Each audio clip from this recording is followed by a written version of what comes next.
Welcome to Subramani.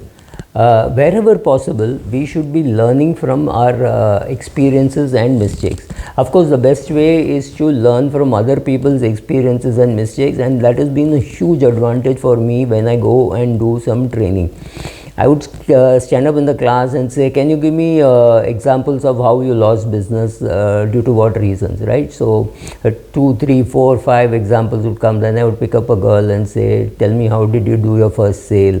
And the amazing amount of learning that can happen by, while asking questions, while teaching is it's really great.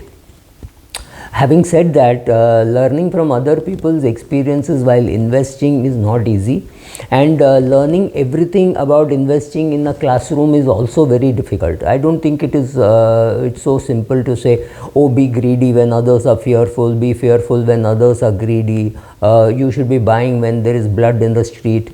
The guy who said you should be buying when there is blood in the street forgot to tell you that when there is blood in the street, and if you are an investor, a lot of that blood is your own. It's not easy to be learning then, and it is easy to think back and say, oh my god, why were people not buying in 2008? Why were people not buying, right? If you go back to the American history, why were people not buying in 1932, right? All these things. But if you were there, and what was your mindset? Think of what you felt in March 2020. Here, many people were struggling with their lives. Many people were losing their jobs. They were not sure whether their company would exist. They were not sure whether they would be able to work. I mean, work from home was not a concept which was very famous in March 2020. They didn't know whether they could commute. There was a lockdown, so people were all scared. In that time, where would you preserve your cash or would you invest, right? So some of us were lucky that we had the money, we had the opportunity, we invested and we made money. But that is in hindsight. On that day, it was scary. Anybody who goes into the forest will tell you, I think there are authors who have said about this, is what do you do when an animal attacks you, right? Any animal, could be a bear, could be a lion, could be a tiger, is to just stand still, okay, and don't do anything. The animal will come, it will smell you and perhaps go away. It does not attack you. Why does it not attack people sitting in a jeep and going into a safari? Because it thinks of that jeep as some big animal which it can't handle, right? So if you stood separately, if you stepped out of a vehicle, chances are you'll get killed. But you have been told, when an animal comes near you, just stand still, it will come, smell and go away, right? That's what you think. Well, personal experience, we were in the safari, and we were looking at a tiger, and suddenly there was an attack, not by the tiger but by bees, honey bees, right? And we knew one thing, you have to stay calm. So we are people with big towels, we put it on our head and just dived into the jeep, and we were there, right? And by the time the driver drove away to a different place. These bees can't attack for too long, right? So we drove away, and maybe in 5-7 minutes we were up. But the jeep next to us, there were two women who waved and ran, shouted and all that, and the bees got attracted, and there were some 40 bees in their head. I have no clue how the story ends, because they were taken off to a city hospital. So these things will happen. You have to learn from other people's mistakes. Now, having said that, when a bee attacked, we sat calmly. I have no clue how we would have sat if a tiger attacked or an elephant attacked, right? So we don't know what would have happened. So it is it's not easy to say you have to stay calm during such a period, simply because when you see 1/3 of your money being lost, right? So market falls, say 30%. I'm not even talking of 50%. And for somebody like me, who is conventionally, traditionally has always been in equity, and the market falls, do I see that market fall as an opportunity for buying? Oh, market is down 20%, let me buy. Or do I say, oh, look at what happened in Japan, look at what happened in Italy, look at what happened here and there, market could fall 50%, so let me wait. What happens if the market falls 40% and then turns around and goes up? I say, no, I think this is a dead cat bounce and I'll wait for 50%. So it's not easy to always say. You can judge people 5 years later or 7 years later, and What was Subra thinking? What was he smoking? Why was he not selling in 2024 with such ridiculously high PEs? I could look like a genius if I sold today after 5 years if the market is lower, or even after 3 years if the market is lower, or I could look like a genius today if I bought today and after 3 years the market was higher, right? So both these things can happen and you will be judged much later. But initially, to think that how you will behave, you can be taught in the classroom, the answer is no. Second thing is, when you earn money which you think is free money, right? People don't attribute too much of effort to earning money in the stock market. You just bought some shares and it went up, so you think that is free money. It's very funny that if I am walking on the road and I find a 100 rupee note or a 500 rupee note, and I think it's fantastic that I found it, what I do with it is different. I may just go and put it in some box, in a charity box in a temple, or do something like that, because clearly that money is not mine.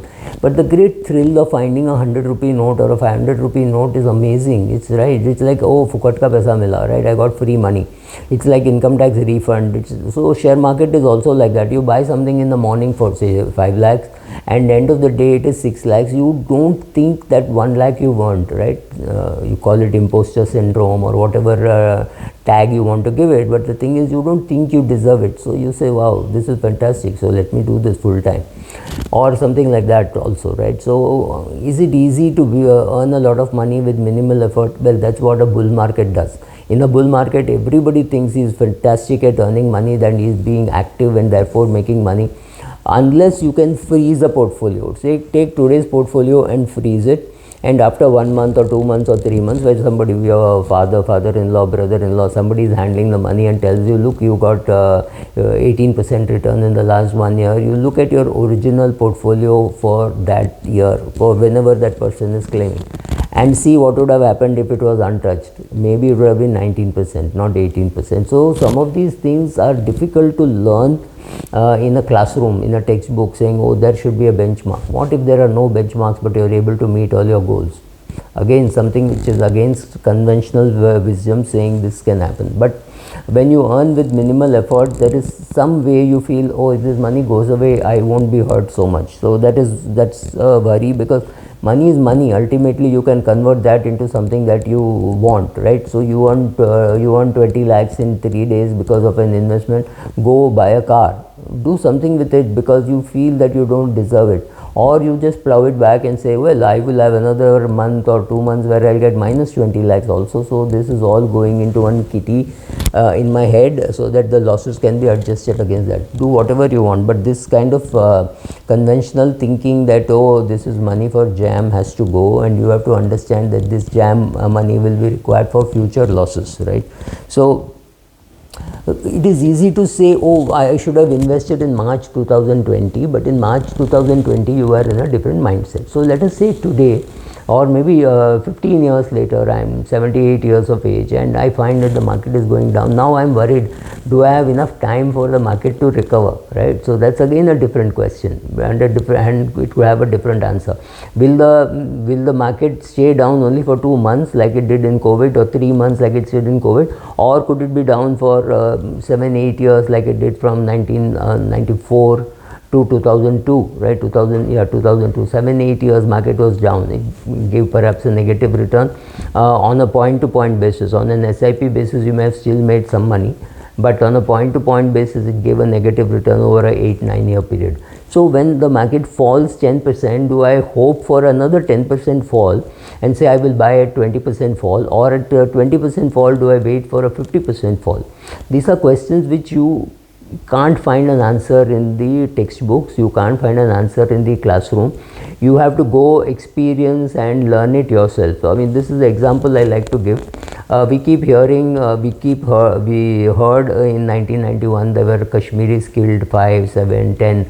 It did not have an impact as much as it had on my life as the Shiv Sena riots, as we used to call it in 1969, had on me, because I was sleeping and a stone broke the window pane and fell over me, right? It did not touch me, but if it had fallen on my eye, I would have most probably lost that eye.